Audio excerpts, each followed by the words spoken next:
উপস্থিত সম্মানীয় সভাপতি মহাশয়, মঞ্চে উপবিষ্ট সম্মানীয় ব্যক্তিবর্গ, সবাইকে যথাযথ স্থানে শ্রদ্ধা জানাই এবং দর্শক আসনে যারা আছেন সবাইকে যথাযথ স্থানে শ্রদ্ধা, অভিনন্দন এবং ভালোবাসা জানিয়ে দু চারটে কথা বলি। আজকে আমরা উপস্থিত হয়েছি পুরস্কার বিতরণী অনুষ্ঠান এবং তার পূর্বে ছিল একটি বিশেষ অনুষ্ঠান, ছদ্মবেশ প্রতিযোগিতা, যেমন খুশি সাজো প্রতিযোগিতা।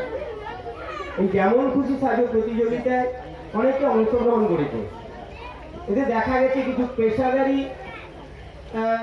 অংশগ্রহণকারী ছিলেন আর সঙ্গে ছিল অপেশাদারী অংশগ্রহণকারীরা। সেই পেশাদারী অংশগ্রহণকারীদের প্রভাবে অপেশাদারী অংশগ্রহণকারীরা কিন্তু পিছিয়ে পড়েছে। যারা পিছিয়ে পড়েছে তাদেরকে উৎসাহ দিয়েই বলছি যে তোমরাও পারবে পেশাদারী ওই রকম বিভিন্ন সামাজিক প্রেক্ষাপটগুলো তুলে ধরতে। তোমরা তুলে ধরছিলে অনেক বিষয়গুলো ছিল, যেমন গাছ লাগান প্রাণ বাঁচান। বর্তমান এটা খুবই একটা জনপ্রিয় এবং প্রয়োজনীয় একটা দিক, কিন্তু এটা উপস্থাপনা করতে গিয়ে তোমাদের মধ্যে কিন্তু সঠিকতাটা খুঁজে পাওয়া যায়নি। কেউ গাছ লাগাচ্ছ, গাছটা উল্টে পড়ে যাচ্ছে। গাছ লাগাচ্ছ, জল দিচ্ছ, কারণ হয়তো কোনটায় জল নেই, যাই হোক, কিন্তু জল দেওয়ার অবস্থানটা সঠিকভাবে দেখানো হচ্ছে না। বর্জ্য পৃথকীকরণ ছিল খুবই মূল্যবান একটা বিষয়, কিন্তু ওই জায়গায় দেখা গেছে যে বর্জ্য পৃথকীকরণ করার পরে যেটাকে আমি পৃথকীকরণ করলাম সেটা যে আমার কোন কাজে লাগবে সেই ধরনের দিকটা সুস্পষ্টভাবে দেখানো হয়নি। তারপর এখনকার পরিস্থিতিতে ওই যে আরজি করের কাণ্ড, যেটা সরকার না দিয়ে সেই জায়গায় একটা বিষয় ছিল, উপস্থাপনা হয়েছিল, কিন্তু সেখানে দেখা গেছে যে যারা উপস্থাপিত করছিলেন তাদের মধ্যে যে ধরনের উপস্থাপনা করার বিষয়টা ছিল সেটা ঠিক খুঁজে পাওয়া যায়নি। এরপর আরেকটা ছিল আদিম যুগের মানুষ, তারা ঠিক উল্টো দিকটা দেখিয়েছিল। কারণ আদিম যুগের মানুষ প্রথমের দিকে চার পায়ে চলতো, আস্তে আস্তে করে তারা উঠতে উঠতে আজকের দিনের মানুষের মতো সোজা হয়ে দাঁড়াতে পেরেছে। কিন্তু ওরা দেখিয়েছিল, প্রথমটা দেখিয়েছে সোজা দাঁড়িয়েছে, আস্তে আস্তে করে পা দুটো হাতকে আবার পায়ের কাজে লাগিয়ে চার পায়ে চলছে, এইরকম একটা অবস্থান। যাই হোক, যিনি ওই বিষয়টা উপস্থাপনার জন্য ওনাদেরকে উৎসাহিত করেছিলেন, হয়তো তার কোথাও একটু খুঁত থেকে গেছে। আগামী দিনে যাতে এই খুঁতটা না থেকে নিশ্চয়ই তিনি লক্ষ্য রাখবেন। আরও অনেক কিছু ছিল, সবই বলতে গেলে অনেক সময় কেটে যেতে পারে।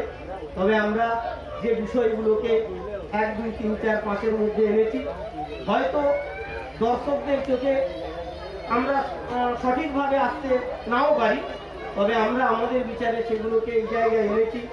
বর্তমান দিনে যে বিষয়গুলো খুবই গুরুত্বপূর্ণ সেইগুলি কিন্তু তুলে ধরা হয়েছিল। বর্তমান দিনে কন্যা সন্তান নষ্ট করার একটা প্রবণতা মানুষের মধ্যে দেখা গেছে, যে একটা ছেলেই যেন তার সর্বময় কর্তা, বা একটা ছেলে হলেই তার জীবনটা সার্থক হবে, এটা ভেবেই বিভিন্নভাবে পরীক্ষা নিরীক্ষা করে যখন দেখছে কন্যা সন্তান গর্ভে আসছে, তখন মা বাবা উভয় তাকে নষ্ট করার চেষ্টা করছে। কিন্তু যে পৃথিবীতে আসছে সবারই প্রয়োজন আছে, একে অন্যকে ছেড়ে দিয়ে কেউ কোনোদিন কোনো সমাজের উন্নয়ন হয় না। সমাজের উন্নয়নে যেমন ছেলেদের অবদান আছে, তেমনি মেয়েদের অবদান কম নয়। তাই ভ্রূণ হত্যা মহাপাপ, এটা দুটো জায়গায় দেখিয়েছিল। দুটো জায়গার মধ্যে কোনো কোনো একটা জায়গায় একটু ঘাটতি, একটা জায়গায় পরিষ্কারভাবে দেখানো হয়েছে। তারপর দেখানো হয়েছিল একটা জায়গায় যে সাপে কাটলে আমরা ওঝার কাছে না গিয়ে হাসপাতালে যাব, চিকিৎসালয়ে যাব, কিন্তু এখন দেখা যাচ্ছে সেই আদিম প্রবণতাটা আমাদের মধ্যে আছে। কাটার সঙ্গে সঙ্গে আমরা যাচ্ছি কোথায় ওঝা আছে, ঝাড়ফুঁক দিয়ে তার বীজ না পাবো, কিন্তু ওই করতে করতে মানুষটা মারা যাচ্ছে, আমরা কিন্তু যাচ্ছি না হাসপাতালে। আবার যাচ্ছে যে মুরগি কেটে বসিয়ে বীজ তোলা হয়, কতটা হয় জানি না, এটুকু জানি যে সাপ যদি সঠিকভাবে ছোবল মারে, ক্ষমতা নেই ওঝার তাকে সারিয়ে তোলে।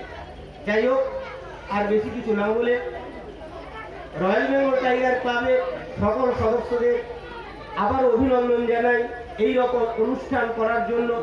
আগামী দিনে এই অনুষ্ঠানের শ্রীবৃদ্ধি কামনা করি এবং অনুষ্ঠান করতে গিয়ে এরা যে ধরনের খেলাধুলা বা আরও অনেক কিছু অনুষ্ঠান করছে তার সঙ্গে আরও কিছু যোগ দিলে আরও ভালো হতো।